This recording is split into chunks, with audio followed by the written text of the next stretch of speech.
สวัสดีค่ะพี่น้องค่ะเบิ่งแน่เบิ่งใบตองคือว่าปิ่นคับค้าพระชาบริสิทธิ์ใบตองค่ะพระชาใช้การแช่น้ำสารส้มเอาเด้อค่ะพี่น้องค่ะ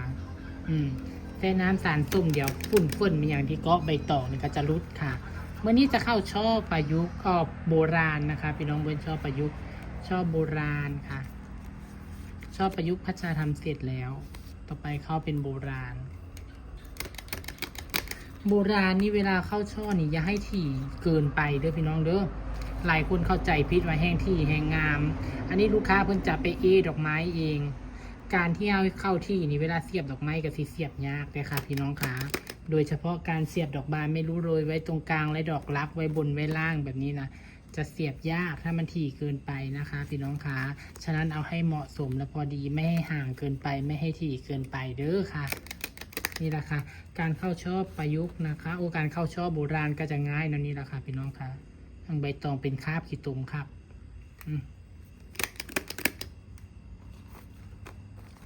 ไปแช่น้ำสารส้มค่ะน้ำสารส้มก็จะเฮ็ดให้ฝุ่นที่เกาะใบตองเฮานี่ตกตะกอนค่ะแต่ถ้าว่าแช่ใบดูดบ่ได้เด้อน้ำสารส้มแช่ได้แค่1 ชั่วโมงเท่านั้นเด้อพี่น้องเด้อกันใบตองมันจะเป็นสีอกโลกค่ะคนอีสานกับสิฮู้อยู่สีอกโลกคนภาคอื่นกับสิฟังอะไรคือสีอกโลกมันสีต้นนะพี่น้องค่ะแช่ใบดูดบ่ได้แช่ได้จักชั่วโมงนึงนี่แหละเด้อแช่ไว้เพื่อบ่ให้ฝุ่นให้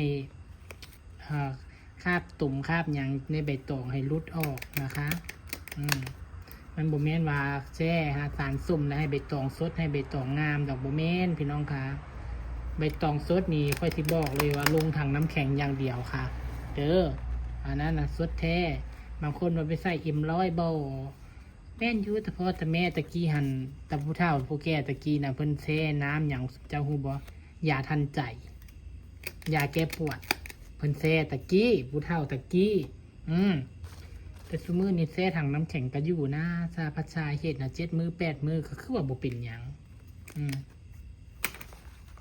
สแตปเปอร์ปากกว้างใส่ลูกเด้อ2 แถวใครสนใจก็สั่งเลยเด้อจ้าใส่ดีแท้ใส่ดีว่าเด้อพี่น้องจ้า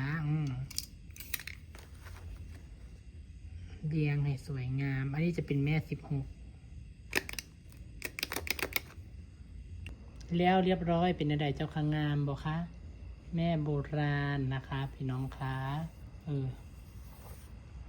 ง่ายๆเลยค่ะดอกไม้ออกมานี่สวยนะคะนี่แม่16รวมยอดนี่เด้อค่ะ1 2 3 4 5 6 7 8 9 10 11 12 13 14 15 16ทำพอดีจ้ะกดแชร์ให้นี่เด้อเบิ่งแล้วก็ได้